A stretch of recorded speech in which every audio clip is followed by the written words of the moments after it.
আমাদের আখির জামানের পয়গম্বর জনাবে মুহাম্মদ রাসূলুল্লাহ সাল্লাল্লাহু আলাইহি ওয়াসাল্লামের এই উম্মত, তারা এই দিনকে জুমার দিন হিসেবে তারা পালন করেন। আলহামদুলিল্লাহ।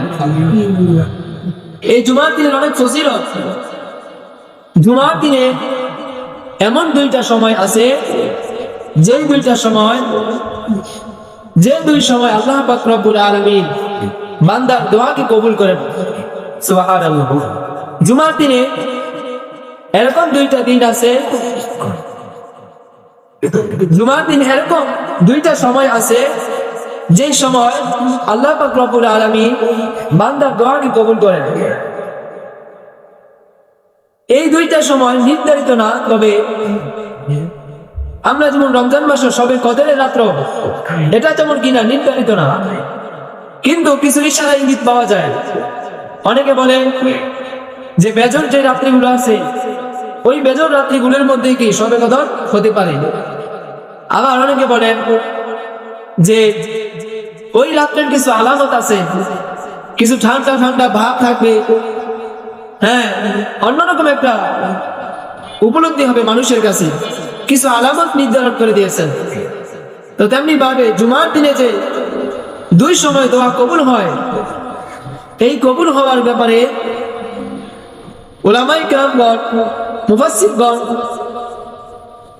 বিশেষ করে হযরত শাহ ওলিউল্লাহ মুহাদ্দিস দেহলভী রাহমাতুল্লাহি আলাইহি, উনি কিতাবের মধ্যে দুইটা সময় নির্ধারণ করেছেন। সেটা হলো যে জুমার দিনে দোয়া কবুলের সময় এক নম্বর যে সময়, সেটা হলো যে ইমাম সাহেব যখন খুতবা দেওয়ার জন্য মিম্বরের মধ্যে উঠে, মিম্বরের মধ্যে উঠার পর থেকে জুমার নামাজ শেষ হওয়া পর্যন্ত কি দোয়া কবুলের সময়। আরেকটা সময় হলো যে জুমার দিনে আসরের নামাজের পর থেকে মাগরিবের নামাজের সূর্য অস্ত পর্যন্ত দোয়া কবুলের সময়। এই জন্য জুমার দিনের আরো অনেক গুরুত্ব আছে। আমরা চেষ্টা করব যে এই দুই সময় আমরা বেশি বেশি করে আল্লাহ তাআলার কাছে দোয়া করব, যাতে আল্লাহ তাআলা আমাদের দোয়াকে কবুল করেন। কোনো ব্যক্তি যদি জায়েজ কোনো দোয়া করেন, না জায়েজ দোয়া না, কোনো ক্ষতির জন্য, কারো কোনো ক্ষতির জন্য দোয়া না করে জায়েজ দোয়া, তাহলে আল্লাহ পাক রব্বুল আলামিন তার দোয়াকে অবশ্যই কবুল করবেন। মুহতারাম হাজিরিন, এই জন্য জুমার দিনের অনেক গুরুত্ব।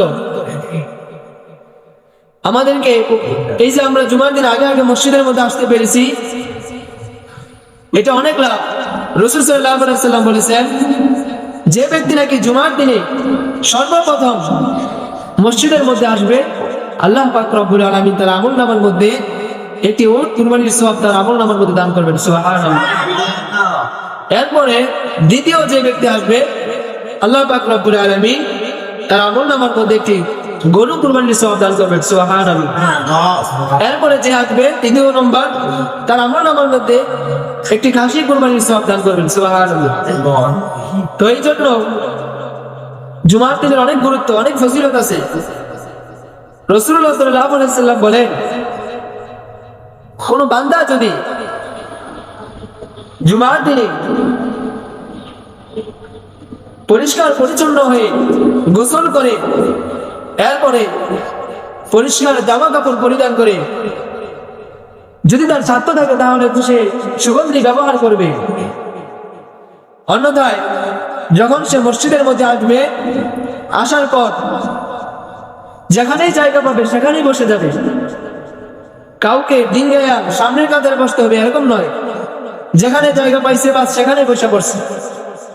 এবং মনোযোগ সহকারে ইমাম সাহেবের খুতবা শুনবে, আদবের সাথে বসে থাকবে। রাসূল সাল্লাল্লাহু আলাইহি ওয়াসাল্লাম বলেন যে তার গত জুমা পর্যন্ত থেকে এই বিগত জুমা পর্যন্ত যত গুনাহ হয়েছে, আল্লাহ পাক রব্বুল আলামিন তার সমস্ত গুনাহ মাফ করে দিবেন। সুবহানাল্লাহ। এই জন্য জুমার দিনের ফজিলত অনেক বেশি। মুহতারাম হাজিরিন, আমি আপনাদের সম্মুখে যে আয়াতে কারিমা তেলাওয়াত করেছি, সেই আয়াতে কারিমার মধ্যে আল্লাহ পাক রব্বুল আলামিন বলতেছেন, ইন্নাস সালাতা তানহা আনিল ফাহশাই ওয়াল মুনকার, নিশ্চয়ই নামাজ যাবতীয় ফাহিশা, খারাপ কাজ থেকে বিরত রাখে। আল্লাহ তাআলা কি বলতেছেন?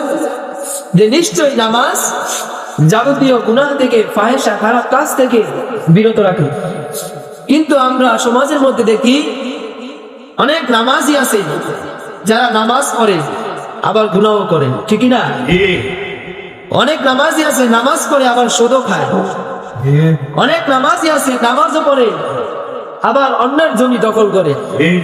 অনেক নামাজি আছে নামাজও পড়ে আবার মানুষের বাড়িতে গিয়ে চুরি করে। অনেক নামাজি আছে নামাজও পড়ে আবার মানুষের সাথে খারাপ আচরণ করে।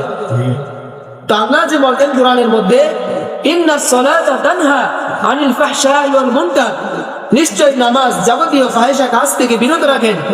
তাহলে আল্লাহ তাআলার কথার সাথে আর নামাজি ব্যক্তির নামাজের সাথে, নামাজ থেকে যে তাকে বিরত, পাপ কাজ থেকে যে নামাজ তাকে বিরত রাখবে, তাহলে আল্লাহ তাআলা যে বললেন যারা নামাজ পড়বে, নামাজ তাদেরকে খারাপ কাজ থেকে বিরত রাখবে।